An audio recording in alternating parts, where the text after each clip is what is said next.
আজকের আমার জুমার আলোচনার বিষয় হজ ও উমরার সঠিক পদ্ধতি নিয়ে তত্ত্ববহুল আলোচনা করব ইনশাআল্লাহ। হজের কিছু আলোচনা করব। আজকের আলোচনা করব আকীদার সংশোধন নিয়ে। হজ করার আগে, উমরা করার আগে আকীদা বিশুদ্ধ করতে হবে। আকীদার ভিতরে যদি আপনার শিরক, নেফাকি, কুফরি, মুনাফিকি সর্বধরনের যদি ত্রুটি থেকে যায় এবং সম্পদ যদি পবিত্র না হয়, তাহলে সেই হজ উমরা বাতিল হয়ে যাবে। এজন্য আগে গুরুত্ব কি? ঈমান, আকীদা, বিশ্বাস, এটাকে বিশুদ্ধ লাগবে। কোনো মানুষের যদি আকীদা বিশুদ্ধ না হয়, যেমন ব্যাংকের টাকা রাখতে হলে যদি অ্যাকাউন্ট ভালো না হয়, অ্যাকাউন্টের ভিতরে যদি ভুল ত্রুটি হয়, তাহলে টাকা জমা হবে? কথা বলুন, হবে? তো ইমানের ভিতরে যদি শিরক যুক্ত থাকে, তাহলে আমল যুক্ত হবে, তাহলে সেটা বাতিল হয়ে যাবে, সেটা গ্রহণযোগ্য হবে না। তো সকল ইবাদত জমা হবে কিসের উপরে? আকীদা শুদ্ধর উপরে, বিশুদ্ধর উপরে। আকীদা যদি ঠিক না থাকে, ঈমান যদি বিশুদ্ধ না হয়, তাহলে তার কোন আমল গ্রহণ করা হবে না, সেটা বাতিল বলে গণ্য হবে। তা আমরা সেই বিষয়ে আজকে আলোচনা করব ইনশাআল্লাহ। বলে দুটি জন্য আমি আলোচনা করব আজকে, যতটুকু বলতে পারি সময়ের অনুকূলে। তারপরে সামনে একটি জুমা আলোচনা করবে ইনশাআল্লাহ হজের প্রশিক্ষণ এবং হজ উমরা কিভাবে করবেন, কোন জায়গায় কিভাবে করবেন, বিস্তারিত আলোচনা করবে ইনশাআল্লাহ।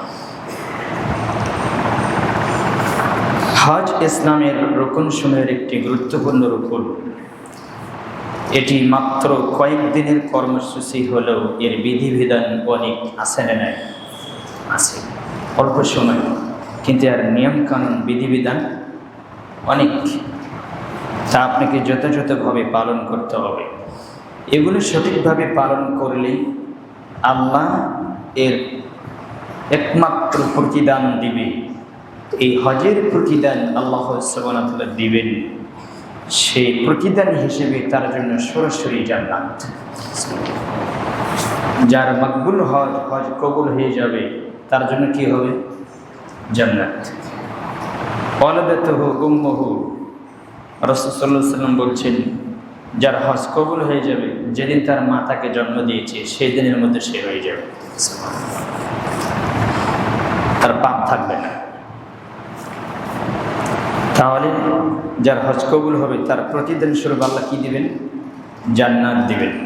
এছাড়াও আর কিছু নিয়ম আছে, যেমন আরাফার মাস সহ দোয়া কবুলের স্থানগুলোতে দোয়া করে ও ইহলৌকিক পরলৌকিক জীবনকে ধন্য করারও সুবর্ণ সুযোগ রয়েছে এতে।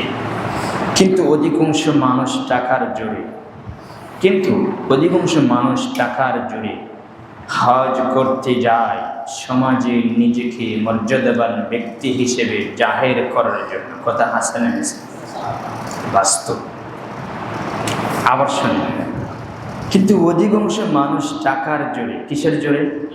টাকার জোরে হজ করতে যায়, সমাজে নিজেকে মর্যাদাবান আলহাজ জাহের করার জন্য এবং ব্যক্তি হিসেবে জাহের করার জন্য। অথচ রাসূল সাল্লাল্লাহু আলাইহি ওয়াসাল্লাম বলেছেন, হাদিস ইবনে মাজাহ এসেছে, 890 নম্বর হাদিস খুলবেন। রাসূল সাল্লাল্লাহু আলাইহি ওয়াসাল্লাম বলছেন যে আল্লাহুম্মা হাজ্জাতুন লা রিয়া ফিহা ওয়ালা সুমআতা। রাসূল সাল্লাল্লাহু আলাইহি ওয়াসাল্লাম বলছেন, আনাস থেকে বর্ণিত, বলছেন, হে আল্লাহ, আমাদের নবী মুহাম্মদ সাল্লাল্লাহু আলাইহি ওয়াসাল্লাম আল্লাহকে ডাকতে বলছেন, হে আল্লাহ, এই হজ লোক দেখানোর জন্য নয়। কাকে বলছে? রবকে বলছে। হে আল্লাহ, আমি যে হজ করছি এই হজ লোক দেখানোর জন্য নয়, এই হজ লোক শোনানোর জন্য নয়, এই হজ কার জন্য? আপনার রব, আপনার জন্য, আপনার বিধান। তাহলে হাদিসে স্পষ্ট পালেন যে হজ লোক দেখানোর জন্য নয়, লোককে শোনানোর জন্য নয়। আপনার অবস্থা কি বলেন? জটিল অবস্থা, জটিল জটিল। তাই বিশুদ্ধভাবে হজ পালনের জন্য তেমন কোনো প্রস্তুতি গ্রহণ করতে দেখা যায় না এই বাংলাদেশের অধিকাংশ হাজিদেরকে। কথা আছে না মিছে? বিশুদ্ধভাবে পাওয়া যায় না, বরং চরম অবহেলা পরিলক্ষিত হয়। এই জন্য বারবার হজ করলেও হাজির জীবনের কোনো পরিবর্তন আসে না। আছে পরিবর্তন? আছে পরিবর্তন নাই। তাহলে অবহেলার কারণে ও যে বিশুদ্ধভাবে হজ করবে, বিশুদ্ধভাবে হজের প্রস্তুতি গ্রহণ করবে, কিন্তু এটা তার ভিতরে পাওয়া যায় না। চরম অবহেলা পরিলক্ষিত হয় তার ভিতরে, অবহেলা। এই জন্য বারবার হজ করলেও হাজির জীবনে কোনো পরিবর্তন আসে না। সুদ, ঘুষ, দুর্নীতি, আত্মসাৎ, জুয়া, লটারি, নানান ধরনের পাপে লিপ্ত থাকেন। এগুলো হজ কবুলের লক্ষণ নয়। এগুলো হজ কবুলের লক্ষণ। দেখবেন হজ করে এসেছে, দেখবেন সুদ, ঘুষ, দুর্নীতি, আত্মসাৎ, জুয়া, লটারি, নানান ধরনের পাপে মানুষকে বকাবকি, গালি গালাজ, কত কি এর পরিবর্তন হয়েছে। তার মানে কি? এর দ্বারা বোঝা যায় হজ কবুল তার হয় না। হজ কবুল হলে দেশে নিষ্পাপ মানুষ, তার কথা হবে জান্নাতি মানুষের মতো। কথা হাঁচা নেমেছে। রাসূল সাল্লাল্লাহু আলাইহি ওয়াসাল্লাম বলেছেন, আল্লাহ বলছেন। তাহলে বোঝা যাচ্ছে হজ খুব দামি একটি ইবাদত। ইসলামের রকুন, 5টি রকুনের ভিতরে সবচেয়ে দামি রকুন কি? 71 রকুনের 71 রকমের ফজিলত। সালাত একটা ব্যতিক্রম রকুন, ঈমান একটা ব্যতিক্রম রকুন, এবং সিয়াম একটা ব্যতিক্রম রকুন, যাকাত একটা ব্যতিক্রম রকুন, হজ একটা ব্যতিক্রম রকুন। তাহলে হজের রকুন ব্যতিক্রম। ইসলামের যা কিছু রকুন আছে সবগুলি কি দামি। যা একটা অমান্য করলে সে কি হয়ে যাবে? কাফের হয়ে যাবে। সবগুলোকেই জীবনে বাস্তবায়ন করতে হবে। যার উপর যেটা সময় ক্ষেত্রে যেটা ফরজ। হজ কি সবার উপর ফরজ? যাকাত সবার উপরে নয়। যখন আপনার উপর ফরজ হবে তখন আপনি সেটা আপনার জন্য পালন করা একান্ত জরুরি। দেখেন সহিহ বুখারীর একটা হাদিস পাবেন, 5550 নম্বর হাদিস। রাসূল সাল্লাল্লাহু আলাইহি ওয়াসাল্লাম বলেছেন যে وَسَتَلْقَوْنَ رَبَّكُمْ فَيَسْأَلُكُمْ عَنْ أَعْمَالِكُمْ أَلَا فَلَا تَرْجِعُوا بَعْدِي দুল্লানান। রাসূল সাল্লাল্লাহু আলাইহি ওয়াসাল্লাম বলছেন দুল্লালান। আল্লাহ নবী সাল্লাল্লাহু আলাইহি ওয়াসাল্লাম বলছেন, আবু বকর থেকে হাদিসটি বর্ণিত। তিনি বলেন, নবী সাল্লাল্লাহু আলাইহি ওয়াসাল্লাম বলেছেন, অতি সত্বর তোমরা তোমাদের প্রভুর সাথে সাক্ষাৎ করবে। আল্লাহ নবী বললেন, পৃথিবীর মানুষ অতি সত্বর তোমরা তোমাদের প্রভুর সাথে সাক্ষাৎ করবে। অতঃপর তিনি তোমাদেরকে তোমাদের আমলগুলো সম্পর্কে জিজ্ঞাসা করবেন। খুব দ্রুতই তোমাদের আমল সম্পর্কে কে জিজ্ঞাসা করবে? আল্লাহ নবী বলছেন, অতি দ্রুত, অতি সত্বর তোমরা যে আমল করেছো এই আমল সম্পর্কে তোমাদের রব কি করবেন? জিজ্ঞাসা করবেন। অতএব সাবধান, তোমরা আজকের দিনের পর যেন পুনরায় পথভ্রষ্ট না হয়ে যাও। অযথা অর্থ ব্যয় করে লাভ নেই। অযথা অর্থ ব্যয় করে কি নাই? লাভ নেই। বরং মাকবুল হজের দৃঢ় প্রত্যাশা নিয়ে যথাযথ প্রস্তুতি নিয়ে সঠিক পদ্ধতিতে হজ ও উমরা পালন করা প্রত্যেকটি মানুষের উচিত। তাহলে টাকা যাতে আপনার কি না হয়, নষ্ট না হয়, আপনাকে এই প্রস্তুতি নিতে হবে। হজ ও উমরার প্রস্তুতি, হজের জন্য আর্থিক প্রস্তুতির সাথে সাথে শারীরিক প্রস্তুতিটাও জরুরি। জরুরি কি না? হজ করতে শক্তি লাগে না? কষ্ট হয় না? শক্তি লাগে। এখন তো অনেক শক্তি লাগে। ভিড়, যে ভিড়, মানুষের উপর মানুষ, আপনাকে অনেক কষ্ট করতে হবে। তো শারীরিক জরুরি, শারীরিক প্রস্তুতিটা জরুরি। কারণ শারীরিক ক্ষমতা না থাকলে হজের বিধানগুলো সঠিকভাবে আদায় করা সম্ভব হয় না। এতে যে সন্দেহ নেই যে আপনি যদি শরীরে ক্ষমতা না থাকে, শরীর যদি না চলে, শরীরে যদি শক্তি না পান, তাহলে আপনি কি হজ ঠিকঠাক মতো পালন করতে পারবেন? কষ্ট হয়ে যাবে, অনেক কষ্ট হবে। এজন্য এই প্রস্তুতি আপনাকে নিতে হবে আগে থেকে। হজ ও উমরা অত্যন্ত কষ্ট সাধ্য ইবাদত, এটা অনেক কষ্টের ইবাদত হজটা। এই জন্য কয়েকটি বিষয়ে প্রস্তুতি নেওয়া জরুরি। সেই প্রস্তুতিগুলো আমি একে একে বলবো ইনশাল্লাহ। 1 নম্বর আসেন আকীদার সংশোধন। 1 নম্বর কি? আকীদার সংশোধন। মুসলিম জীবন আকীদার উপরে প্রতিষ্ঠিত। কিসের উপরে? মুসলিম জীবন কিসের উপর প্রতিষ্ঠিত? আকীদার উপর প্রতিষ্ঠিত। যার আকীদা সঠিক নয় তার জীবন একেবারেই ব্যর্থ। তার জীবন কি? ব্যর্থ। কারণ বিশুদ্ধ আকীদা মুমিন জীবনের মূল চাবিকাঠি ও মুসলিম উম্মাহর সুদৃঢ় ভিত্তি। তাই মুসলিম ব্যক্তির প্রথম ও প্রধান দায়িত্ব হলো নিজের আকীদাকে পরিশুদ্ধ করা।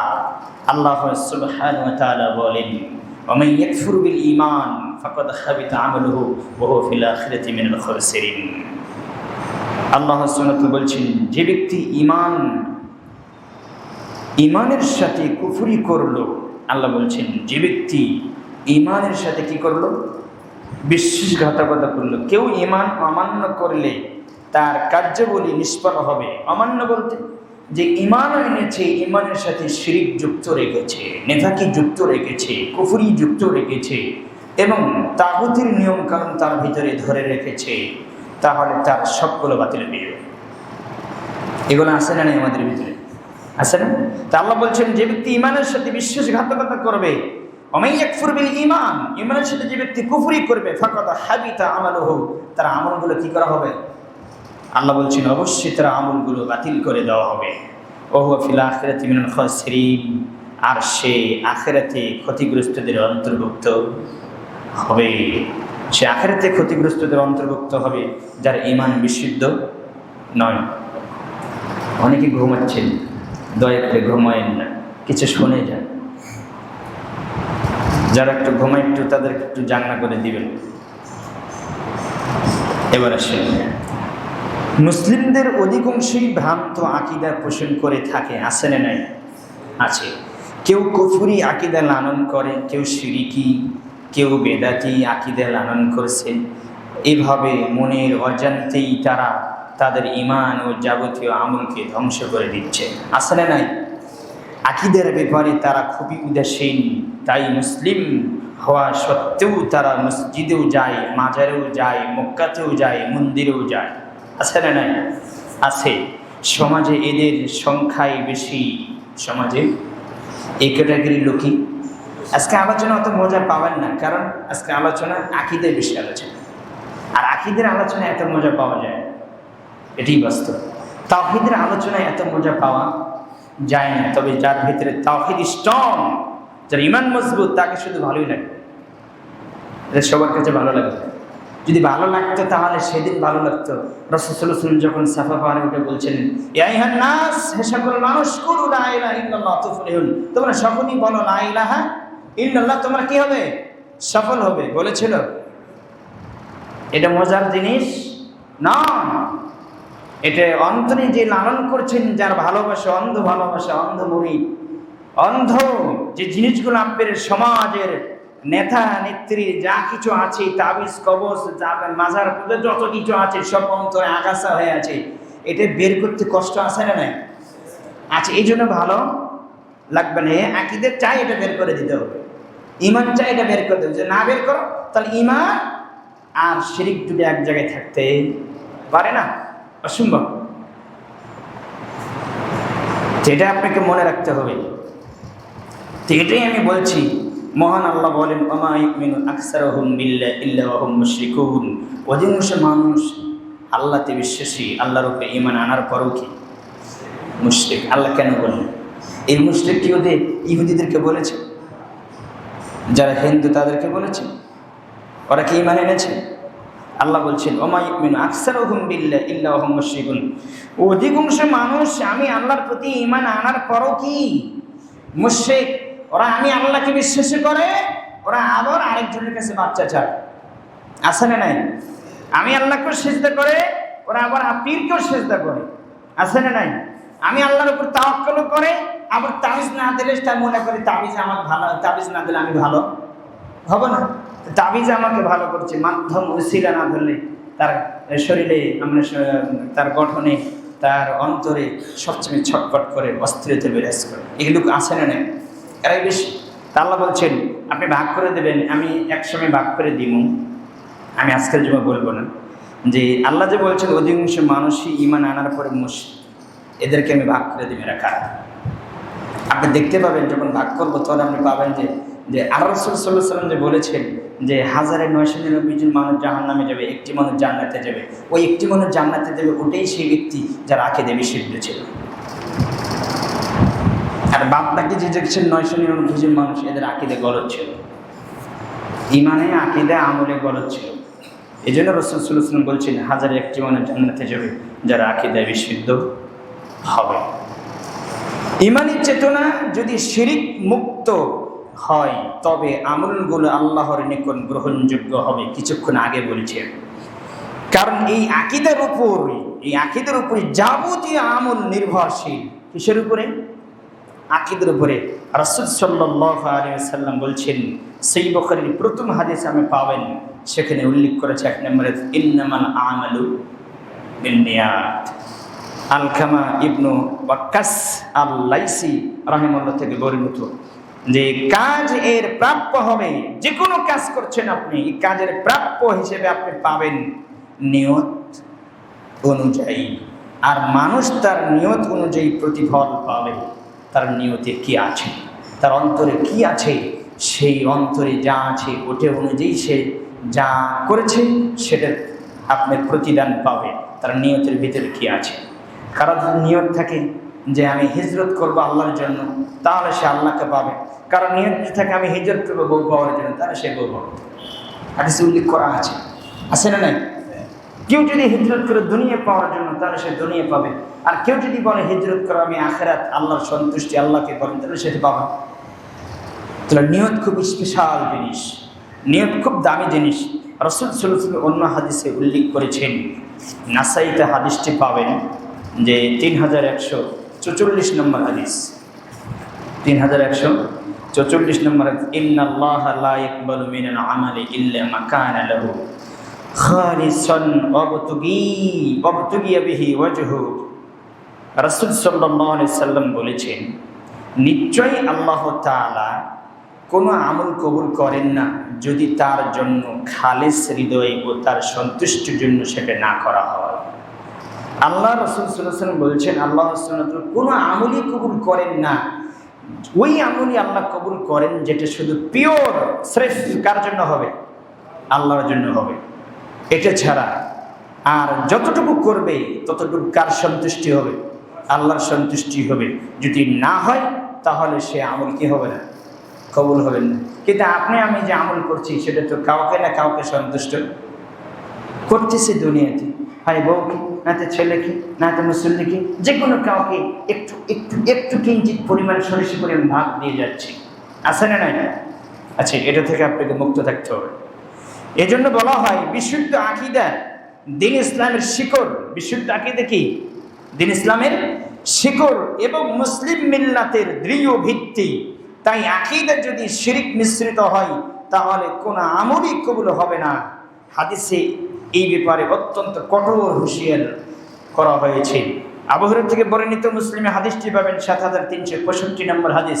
রাসূল সাল্লাল্লাহু আলাইহি ওয়াসাল্লাম বলেছেন, ক্বাল আল্লাহু তাবারাকা ওয়া তাআলা, আল্লাহ সুবহানাহু ওয়া তাআলা বলেন, আনা আগনা শুরাকাই আনিশ শিরকি মান আমিলা আমালান আশরাকা ফীহি মাই গায়রি ওয়া তারাকতুহু ওয়া শিরকাহু।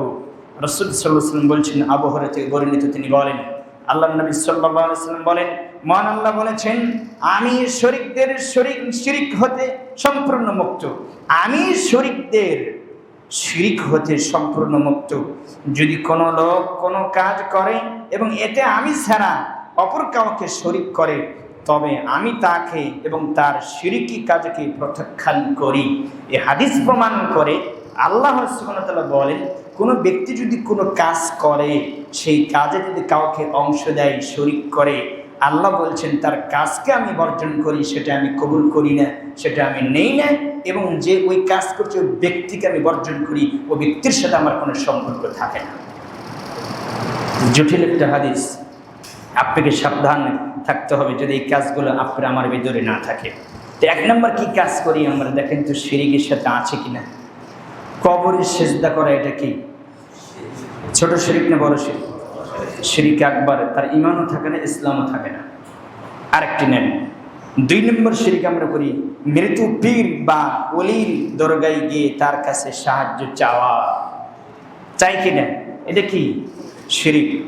3 নম্বর কবরে গরু, ছাগল, মোরগ ইত্যাদি টাকা পয়সা মান্নত করা, আছে না নেই? বহু মানুষ আছে দেখবেন, শাহজালাল, শাহপরান, শাহ মাকতুম, তিস্তিয়া, আপনার চরমনাই, তারপরে দেখবেন আটরশি, আর অনেক যেগুলো আছে, যে যেখানে যে পীরকে যে দাফন করা হয় সেখানে সে গাড়ি স্লো করে, মাঝারে সেখানে কি করে, গাড়ি স্লো করে। যদি জোরে চলে তাহলে কি হয়ে যাবে, অ্যাক্সিডেন্ট হয়ে যাবে, বাবা অসন্তুষ্ট হয়ে যাবে, নাউজুবিল্লাহ। তার ইমান আছে? ইমান নাই, তার ইমান গেছে গা। আমি বিস্তারিত আলোচনা করছি না, শুধু আপনাকে ধরে দিচ্ছি। 4 নম্বর আমরা যে শিরক করি, খানকাই পোশাক, কুমির, কচ্ছপ, মাছ, কবিতর ইত্যাদিকে বিশেষ সম্মান দেওয়া, আছে না নাই? আছে। এখন দেখবেন প্রায় মানুষই দেখবেন যে পশু প্রাণী পালছে, খুব মহব্বত করে, ওই মহব্বত আল্লাহকে করে না, আছে না নাই? এগুলো ভাবতে হবে যে এগুলো ছেড়ে দেন, এগুলো ছেড়ে দেন। নবীকে ওরকম ভালোবাসে না, ও বিড়ালকে যেভাবে ভালোবাসে, ও কচ্ছপকে যেভাবে ভালোবাসে, আছে না নাই? আছে। এগুলো থেকে আপনাকে বেঁচে থাকতে হবে। 5 নম্বর দেখেন, মূর্তি, ভাস্কর্য, শহীদ বেদি, আছে না নাই? শহীদ মিনার, প্রতিকৃতিতে ফুল দেওয়া, এবং আরও যেগুলো আছে, যে শহীদ মিনারে ফুল দেওয়া, শ্রদ্ধা জানানো, নিবেদন করা, এগুলো আছে না নাই? তারপরে আরও আমরা কিছু দিবস পালন করি, যেই দিনে না পালন করলে সেই বরকত আর হবে না, সে বরকত ছুটে যাবে। এগুলো নিয়ম আছে না? আছে কি না? আছে। এগুলো থেকে আপনাকে বেঁচে থাকতে হবে। 6 নম্বর হচ্ছে পীরকে ওসিলা করে দোয়া করা, মুক্তি চাওয়া, আছে না নাই? আল্লাহ, ধরেন এখানে যদি আমরা দোয়া করেন, আল্লাহ এখানে অনেক মুরব্বী আছে, যাকে তুমি ভালোবাসো, তার ওসিলা আমাকে কি করো, চলবে না, এগুলো বাদ দেয়। এগুলো থেকে বেঁচে থাকতে হবে। আল্লাহ তো শিখে দিচ্ছে, ওসিলা 3 ধরনের আছে। কয় ধরনের? 3 ধরনের। 1, আল্লাহর গুণবাচক নামের ওসিলা কি করেন, কার কাছে দোয়া করেন? এ রহমান, এ রহিম, এ ওদুদ, এ রউফ, আপনি তো রহমান, আপনি তো রহিম, আপনি রহমতের মাধ্যমে আপনি আমাকে কি করে দেন, মাফ করে দেন, জাহান্নাম থেকে মুক্ত করে দেন। 1, বিস্তৃত সময় নেই। 2 নম্বর ওসিলা হচ্ছে নেক আমলের মাধ্যমে। নেক আমলের ওসিলায় কি করবেন? ওই 3 ব্যক্তি পাহাড়ের গহে পড়ে গেলেন, কিসের মাধ্যমে বেঁচেছেন? নেক আমলের ওসিলায় কার কাছে দোয়া করেছেন? আল্লাহর কাছে উপস্থাপন করেছেন, তার নেক আমলের ওসিলায় চান। আর একটা হচ্ছে আপনার ভালো পরেশগার জীবিত মানুষ, ভালো পরেশগার জীবিত মানুষের কাছে দরখাস্ত করেন, কিন্তু কি হতে হবে? জীবিত হতে হবে, মৃত্যু না, মরা বাবা নয়। তো মনে বুঝতে পারিনি, বাবার কোনো প্রশ্নই আসে না। এগুলো থেকে বেঁচে থাকবেন। এমনি আপনি বলতে পারেন যে পরেশগার মানুষের কাছে বলতে পারেন, আপনি যদি আমার জন্য একটু দোয়া করেন তো। যেমন আবু হুরায়রা এসে বলছেন, ইয়া রাসূলুল্লাহ সাল্লাল্লাহু আলাইহি ওয়াসাল্লাম, সারাদিন শুধু আমার মা আপনাকে গালি দেয়, আপনি একটু আমার মার জন্য দোয়া করেন তো। রাসূল সাল্লাল্লাহু আলাইহি ওয়াসাল্লাম সঙ্গে সঙ্গে দোয়া করলেন আবু হুরায়রার মার জন্য। কথা বুঝলেন? হুজুররা একটু বেশি বানাচ্ছে এগুলো। দোয়া করলেন, এক পর্যায়ে আবু হুরায়রা তার বাসায় গেলেন, যা দেখলেন তার মা পানি নাড়াচাড়া করছেন, দরজায় সালাম দিলেন। দেখেন গরিব সাহাবী, এখানে একটা জিনিস আমি আপনাকে সূক্ষ্ম জিনিস ধরে দিব।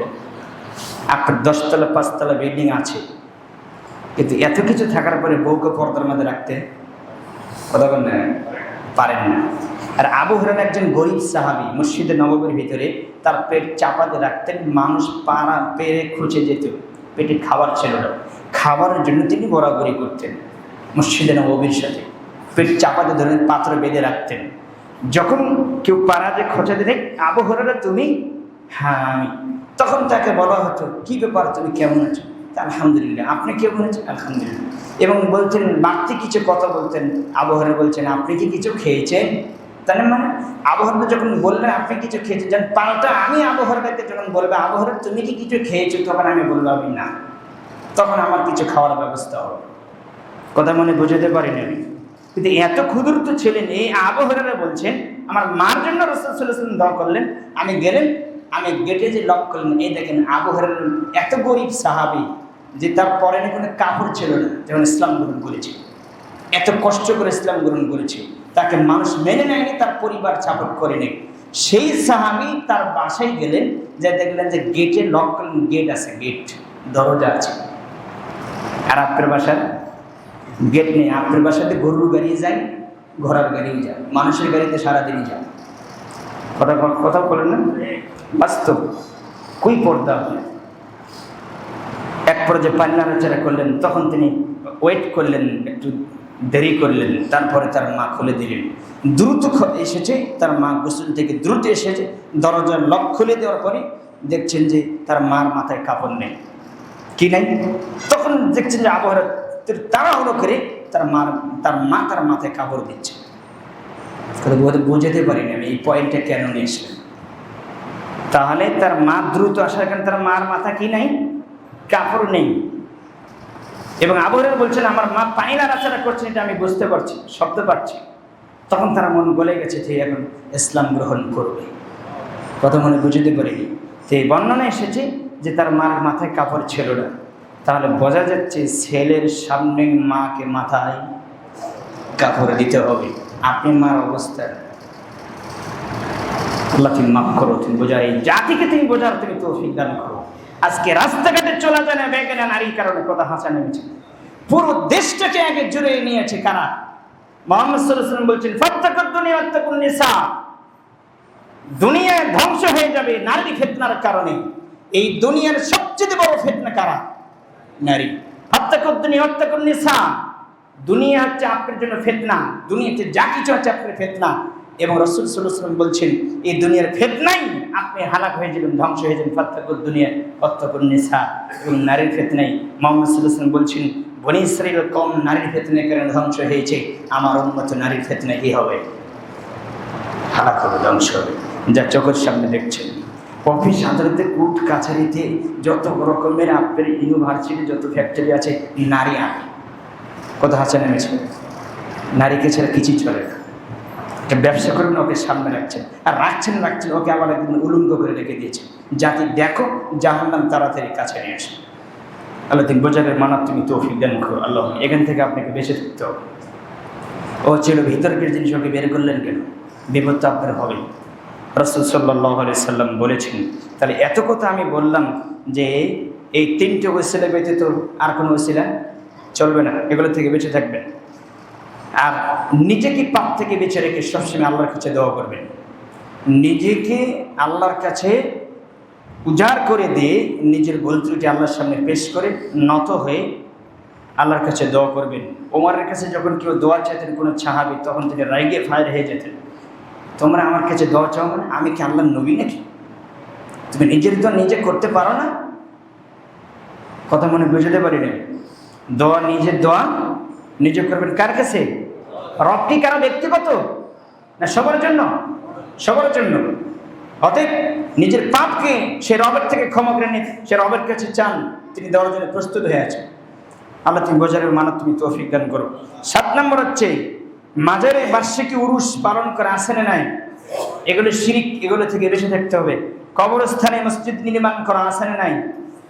কবরবাসীর নিকটে কিছু কামনা করা, এগুলো থেকে বেঁচে থাকবেন। মাজারে দান করা এবং দান না করলে মৃত্যু পীরের বরদোয়া, দোয়া লাগবে, বিশ্বাস স্থাপন করা এই দেশে আছে না নাই? আছে। কিছুদিন আগে একজন আমার কাছে এসে বলছে যে ইমাম সাহেব আমার ছেলে তো পরীক্ষা দিবে, তো কী হচ্ছে তাহলে? পরীক্ষা তো পড়াশোনা মনে থাকে না, তাহলে একটু ওরে খুদে দেন। আচ্ছা, আর কি করা লাগবে?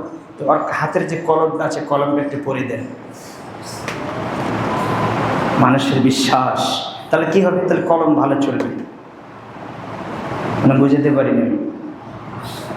অথচ উচিত ছিল যে কোনো কাজ করতে 2 রাকাত সালাত পরে সে রবের কাছে সাহায্য চাওয়া। সাহায্য করবেন কে? সালাতের ধার কাছে নেই। খালি দুনিয়া দেখবেন যে মানুষের এই মুসলিমদের ভিতরে কুসংস্কার বেশি, আল্লাহর উপর তাওয়াক্কাল, ঈমান বিল গায়েব বিশ্বাসী নেই। কথা মনে বুঝাতে পারিনি। একেবারে বিশ্বাস না এ মুসলিম, শুধু নাম দিয়েছেন আমরা মুসলিম। আল্লাহ তুমি বোঝারের মানব, তুমি তৌফিক দান করো, আল্লাহুম্মা আমিন। তাহলে 10 নম্বর হচ্ছে মাজারে দান না করলে পীর বাবা লানত করবে, বরদা করবে, বিশ্বাস করা। পীরের দরগায় দান করলে পরীক্ষায় রেজাল্ট ভালো হবে এবং মামলা থেকে মুক্তি পাওয়া যাবে, এরকম বিশ্বাস আছে না? নাই? আছে, খুব আছে এগুলো। কারণ কেন আছে? একজন বলেছিলেন ইরানের বিষয়ে, শিয়াদের বিষয়ে বলেছিলেন। কারণ আপনি জানেন সৌদি আরব থেকে ইসলাম বের হয়েছে, ইরাকে ঢুকেছে, ইরাক থেকে এসেছে ইরানে। এরা ছিল সব মাজার পূজারী। এদের আকীদা গলদ ছিল, এদের ভিতরে শিরক দিয়ে ভরা ছিল। কথা মনে বুঝতে পারিনি। এদের হাতে ইসলাম ছিল। তারপর এখান থেকে আস্তে আস্তে যে আপনার ভারত, পাকিস্তান, বাংলাদেশ যারা ব্রিটিশরা, তারা এই দেশ চালাচ্ছে। কথা মনে বুঝে দিন 190 বছর মিস্টার জিন্না, মিস্টার শেয়া, মিস্টার কাদিয়ানি, এরা ছিল পীরের মুরিদ। এরা ছিল সব পীর, এরা পীরের মুরিদ ছিল। এরা তাবিজ কবর সব ধরনের কাজ করেছে। এদের আকীদা গলদ ছিল। এই ভারত পাকিস্তানে এরাই এই দেশ চালাচ্ছে, এই দেশ পরিচালনা করেছে এরাই। কথা মনে বুঝতে পারিনি। তাহলে আপনি দেখবেন এই মাজার পূজা, এই কবর পূজা, এই পীর পূজা, এগুলো কোথায় থেকে আসলো? এরাই তারা, এরাই শাসন করেছে। সেটা আজকে মুসলিমদের ভিতরে আছে না? নাই, আছে। এগুলো সব সমাজ পূজা, ব্যক্তি পূজা, অন্ধ পূজা, মাযহাব পূজা, এগুলো সব এদেরই কারণ। এগুলো থেকে আপনাকে বেঁচে থাকতে হবে, কিছু চলবে না। মুহাম্মদ সাল্লাল্লাহু আলাইহি ওয়াসাল্লাম যে থিওরি দিয়েছেন, যে ইসলাম দিয়ে গেছেন, সেটা বর্তমান পিওর পাওয়া এবং বলা এবং মানা অনেক কঠিন, অনেক জটিল। এই জন্য আপনাকে চেষ্টা চালিয়ে যেতে হবে হক পাওয়ার জন্য। তাহলে এগুলো থেকে আপনি বেঁচে থাকতে হবে। 12 নম্বর হচ্ছে মৃত্যু পীর কবরে জীবিত আছেন, ভক্তদের ভালো মন্দের খবর ক্ষমতা রাখেন। আছে না? নাই বিশ্বাস আছে, মর্মে আকীদা পোষণ করা হয় এই দেশের মানুষের। 13 নম্বর কবরে সুদ নির্মাণ করা, তার বর্ধন করাও এবং মোমবাতি আগরবাতি জ্বালিয়ে রাখা। এখনও দেখবেন আপনার বাবা মারা গেলে আপনার ধূপশোলা লেগে রাখেন না, কি বলেন আপনার? আকরবাতি বলেন, আকরবাতি বলেন, ওটা লেগে রাখেন না? ওটা পাইছেন করে ইহুদিদের, হিন্দুদের প্রথা এগুলো, মনে বুঝতে পারি না। এখন আপনি দেখবেন বহু মুসলিমের ঘরে আছে, নতুন ঘরে সারা রাত মোমবাতি লাগিয়ে রাখবে, আলো দিয়ে রাখবে, তাছাড়া কিন্তু ঘর রাখা যাবে না। আছে না? নাই? এগুলো বিশ্বাস হচ্ছে আপনি অকুসংস্কার, এগুলো থেকে বেঁচে থাকতে হবে। আর মুসলিমদের সবচেয়ে বড় হাতিয়ার হচ্ছে কোরআনুল কারীম। সেখানে কোরআন তেলাওয়াত করবে। এক বেচারা এসে বলছেন, সে আমার সেই মুসলিম ভাই, সেই মুসলিম ভাই মনে আসেছে জুমাই ছাড়া এসেছে, আমার চোখে পড়েছে।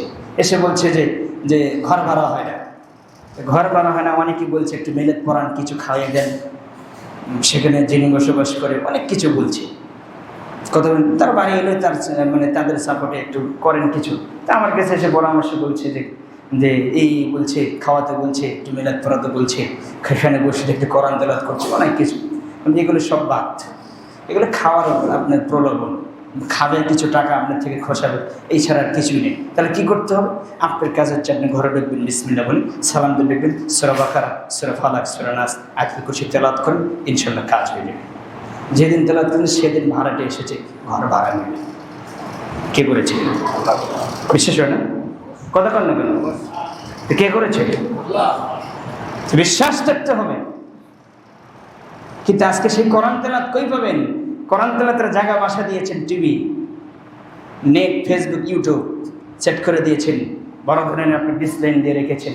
কই পাবেন আপনি এগুলো? দিন কই পাবেন? সারাদিন মসজিদে সেজদা করেন, লাভ হবে না। আপনি পরকাল জাহান্নামে হবে, নিশ্চিত থাকেন, এত কোনো সন্দেহ নেই। পরিবারকে আপনি শয়তানের বাক্স দিয়ে রেখেছেন ঘরের ভিতরে। সাবধান থেকে। বানোকে দেখে, বানোকে দেখে ধরেন আপনি সৌদি আরবের একজন আব্দুর রহমান সৌদি সালে শোনা বা একজন বড় শেখ আলোচনা করছে 10 মিনিট, ওই 10 মিনিট আলোচনার সামনে একজন দেখবেন উলঙ্গ নারীর ছবি দিয়ে রেখেছে, অ্যাড দিয়ে রেখেছে। ইমান থাকবে। জাহান্নামের আলোচনা করছে, অঝর নয়নে আপনি কাঁদছেন, কাঁদতে কাঁদতে চোখের পানি চোখের আপনি এমন একটা দিয়েছেন যেটা আপনি কাদা বন্ধ করে দিয়েছেন, আসে না নাকি? তাহলে আপনাকে কথায় ফিরে যেতে হবে, কোরআনে ফিরে যেতে হবে। ইমান ধ্বংস করার লক্ষণ আপনি বুঝতে পারবেন না, কারণ ফেসবুক, ইউটিউব, স্যাটেলাইট হলো ইহুদিদের চ্যানেল। ওরা মুসলিমদের ভালো চাই না। আল্লাহ তুমি বোঝার মানা তুমি তৌফিক দান করো। এগুলো থেকে বেঁচে থাকবেন, আল্লাহ তুমি বোঝার মানা তুমি তৌফিক দান করো।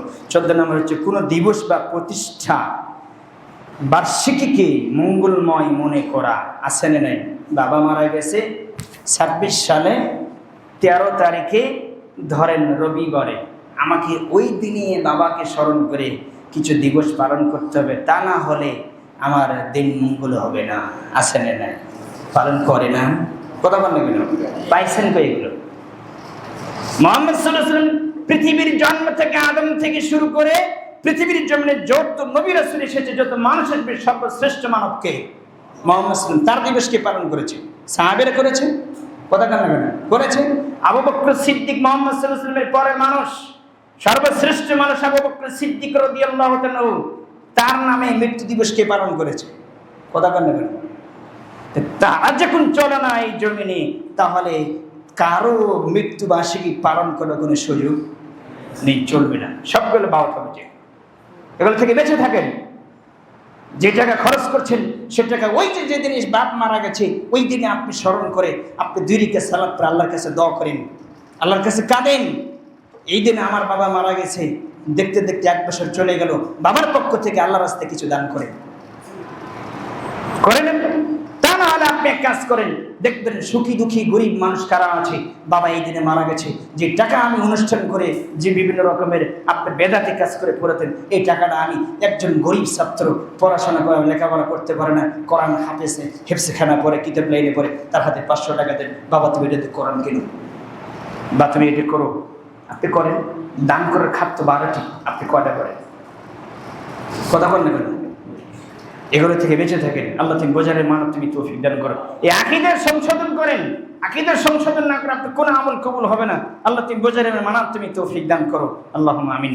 15 নম্বর হচ্ছে গণকের কাছে যাওয়া এবং তার কাছে শিরকি মন্ত্রী বিশ্বাস করা। কোনো কিছু হারিয়ে গেলে মুসলিমদের ভিতরে এখনো আছে, কোনো কিছু হারিয়ে গেলে হুজুরের কাছে থেকে পানি পরে দেন, তেল পরা দেন, না হলে হাত চালিয়ে দেন, আসে না নাই, চাউল পরা দেন। এগুলো মুহাম্মদ সাল্লাল্লাহু আলাইহি ওয়াসাল্লাম বলছেন, কেউ কারো কোনো জিনিস হারিয়ে গেলে কোনো ব্যক্তি যদি কোনো ব্যক্তির কাছে যে বের করতে চায় এবং যে বলে যে আমাকে বের করে দেন, তাহলে সে কোরআনকে অস্বীকার করবে।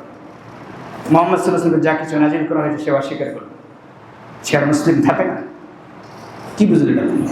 এগুলো থেকে বেঁচে দেন। গায়েবের খবর কে রাখে? আর কেউ রাখে না। আল্লাহ কোরআনে উল্লেখ করেছেন 65 নম্বরের সূরা, নাম খুলে দেখুন, আমি আল্লাহ ছাড়া গায়েবের খবর কেউ রাখে না, কেউ জানে না। আসমান জমিনের ভিতরে যা কিছু আছে সব, কেউ কোনো খবর রাখে না, কেউ জানে না গায়েবের বিষয়ে, আমি আল্লাহ ছাড়া। এগুলো থেকে বেঁচে থাকবেন।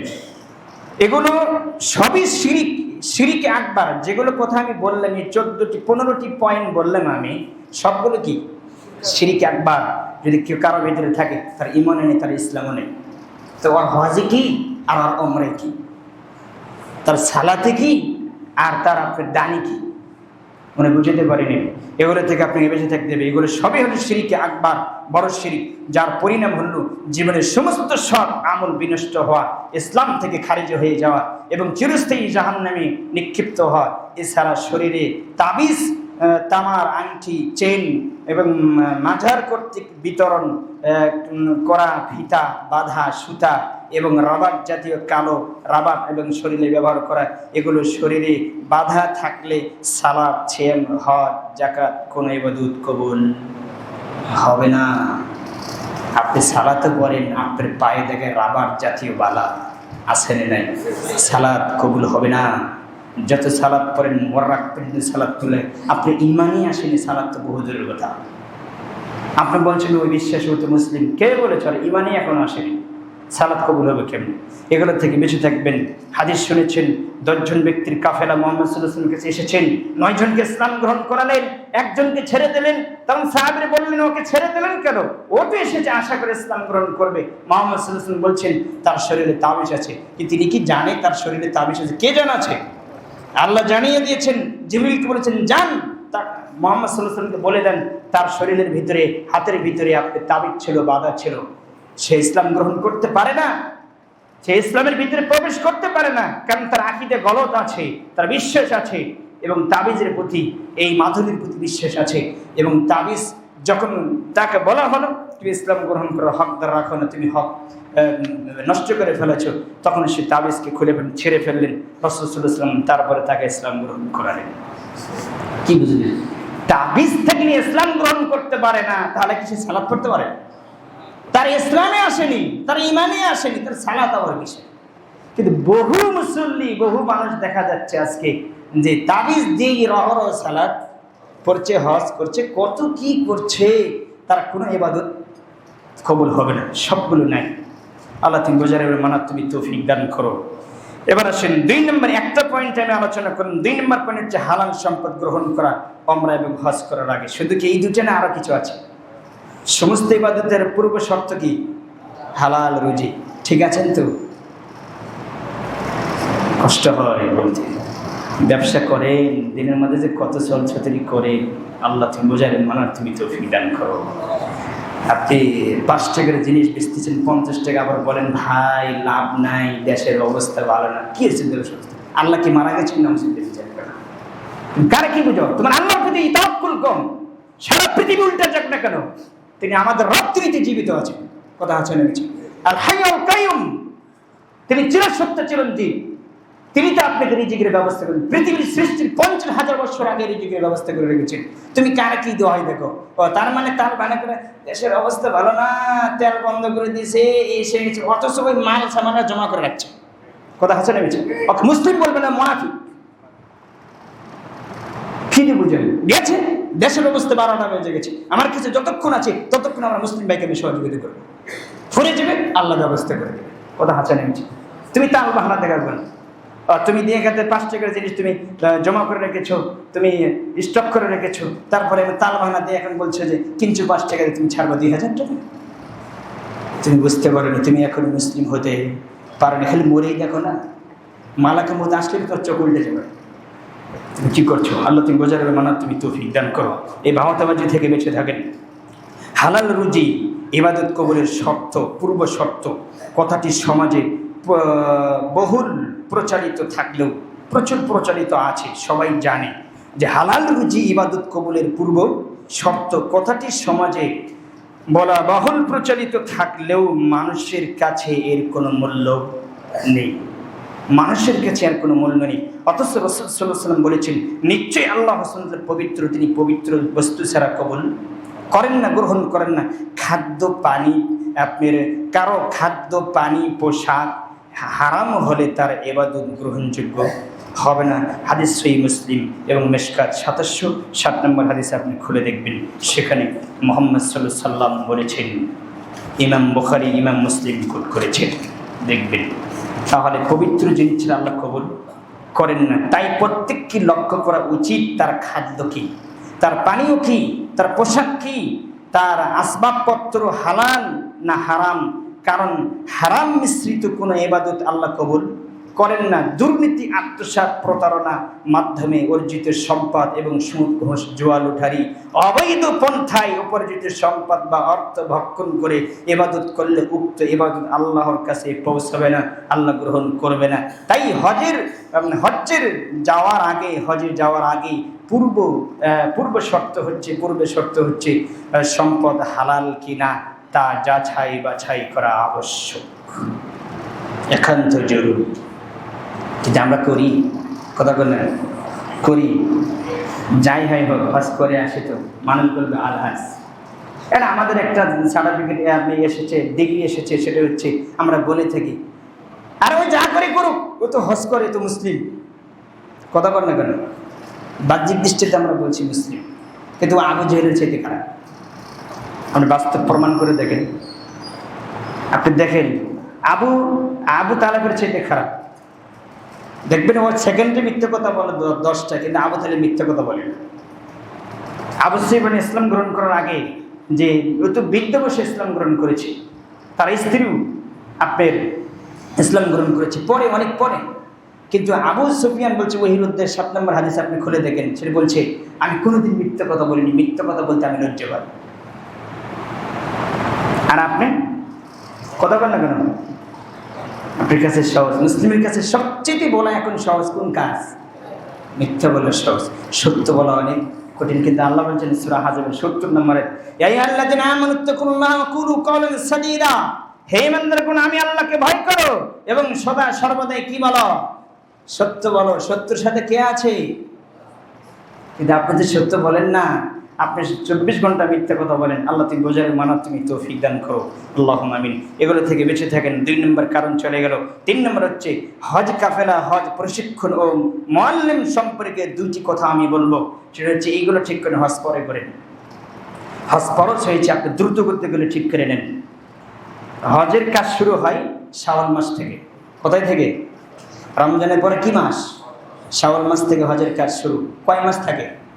3 মাস, শাওয়াল, জিলকদ, জিলহজ। তো এবার আসেন, হজ সফরের জন্য তাকশীল আলেমের সাথী হওয়া খুবই জরুরি। কারণ মুআল্লিম সহি আকীদা ভিত্তিক জ্ঞান থাকলে অর্ধ সহি আকীদা হয়, তাহলে সহি আকীদা মানুষই মুআল্লিম, তাহলে হজের বিধানগুলো আপনি সঠিকভাবে পালন করতে পারবেন, করা সম্ভব এবং পালন করা যায়। তাই বিশুদ্ধভাবে হজ সম্পাদন করার জন্য নির্ভরযোগ্য হচ্ছে নির্ভরযোগ্য বিশুদ্ধ কাফেলা নির্বাচন করা একান্ত কর্তব্য।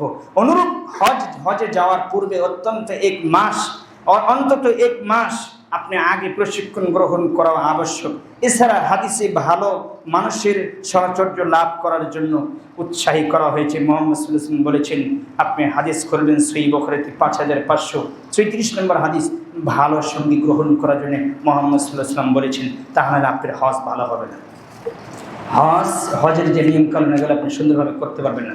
হজ কাফেলা যদি নির্ভরযোগ্য না হয় এবং দায়িত্বপ্রাপ্ত মুসলিম যে মুআল্লিম যদি বিশ্বস্ত এবং বিশ্বাসী যদি না হয়, তাকশীল না হয়, তাহলে হজ হওয়ার সম্ভাবনা মোটেও থাকে না। হজ হওয়ার সম্ভাবনা থাকে না, এ হজ বাতিল হয়ে যাবে। অন্যদিকে যে ভোগান্তির শেষ থাকে না, কত কষ্ট হবে যদি আপনি মুআল্লিম ভালো না হয়। উল্লেখ্য যে অনেক কাফেলা বিশুদ্ধভাবে হজ পালন করতে সক্ষম হওয়া সত্ত্বেও হজ যাত্রী কমে যাওয়ার আশঙ্কায় হজের বিশুদ্ধ পদ্ধতি হাজিদের সামনে তুলে ধরে না। আছে না যে হাজি কমে যাবে, এই জন্য বিশুদ্ধ জিনিসগুলো তুলে ধরে না। যে শিরিক বেদাতিকে ধরে ধরে আপনার সহিহ এবং বেদাতি যদি এক জায়গায় করে মানুষ বেশি করার জন্য, আচ্ছা অধিকাংশ মুআল্লিমের কাজ কি? কথা কয় না কি? ইসলামের নাম দিয়ে তারা দুবছরই মানে সেখানে ছলছাতুরি শুরু করে দিয়েছে। কি যে আপনাকে আমি বোঝাবো মুসলিম কোথায় আছে। সেটা এই মুসলিমের উপর পাহাড় ভাঙ্গে এবং আকাশ ভেঙ্গে এখনো পড়েনি।